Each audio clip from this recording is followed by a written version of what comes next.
This Michigan farmer was digging in a field when he unearthed something staggering. It's a sunny September afternoon in Lima Township, Michigan, and a farmer and his friend are digging away in the 79-degree heat. As their backhoe cuts through the soil, it suddenly hits something solid. The guys have struck something big, but they don't yet realize quite how massive a find it will turn out to be. Farmer James Bristol and his friend were excavating the field in the vicinity of Chelsea, Michigan in 2015.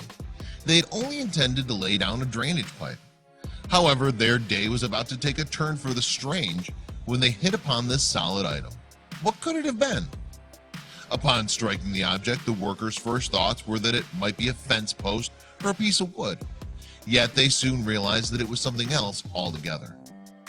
It was a bone. And not just any bone. This bone was big. Could it have been from a dinosaur? Like most of us, the guys didn't have much experience in paleontology, so they got in touch with the University of Michigan to help identify the find. The university sent along Professor Daniel Fisher, head of its Museum of Paleontology. Fisher examined the find soon afterward and confirmed that the bone had in fact belonged to a woolly mammoth rather than a dinosaur. Mammoths mostly died out about 10,000 years ago, and while a small number of the large beasts survived until as recently as 3,600 years back, to find any evidence of one is rare, particularly in Michigan. What's more, this wasn't just any old woolly mammoth. It was in fact an even rarer cross between a regular mammoth and a Columbian mammoth, dubbed a Jeffersonian mammoth after founding father Thomas Jefferson. Fisher estimated that the mammoth which left these bones had met its end around 11,000 to 15,000 years ago. It had reached the age of 40 before most likely being butchered by humans. The location of the bones suggests to Fisher that the humans who'd perhaps killed the animal had then deposited its carcass in a pond. The professor had already seen this ancient method of storing meat in other finds. Mammoth discoveries are rare in Michigan, where only 10 similar examples have been found in recorded history. Far more commonly uncovered in the U.S. are the bones of the mammoth's distant relation, the mastodon, with more than 300 examples of the extinct animal having been discovered in the Great Lakes state alone. Back to the moment, with Bristol's tight farming schedule in mind, time was of the essence if Fisher wanted to properly excavate the bones. So dozens of his students and 2 local excavators chipped in to help on the dig, which took place over a single day from dawn until dusk. This was a particularly exciting find for Fisher and his team.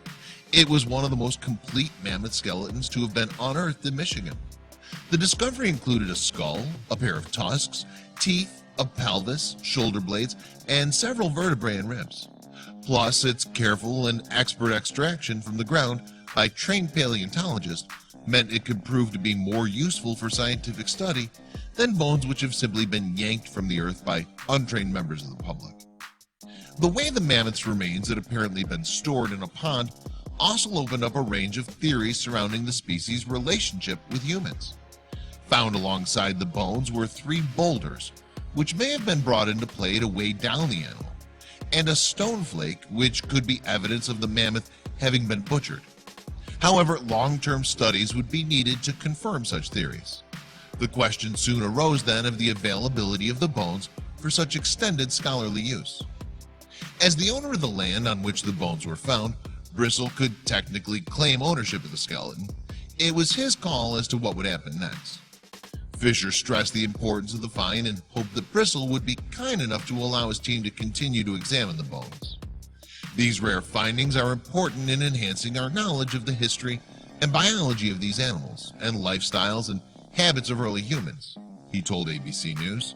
Studying this mammoth could also potentially tell us more about the climate system, how it works, and what kinds of changes happen over time, which is something very relevant to us right now. Thankfully, Bristol made the right call and donated the bones directly to the University of Michigan for further research. The remains may also be united with other bones to form a full skeleton for public display. This find isn't just mine, Bristol said in a statement. It belongs to everybody. A lot of people will benefit from being able to see this mammoth for many years to come. If I can make people happy by doing that, then I consider that a good day. Bristol may have made the find of a lifetime that day back in September, but for work reasons, he's not keen to repeat his discovery. "I hope it doesn't happen again," he told the History Channel. "We need to get back to farming."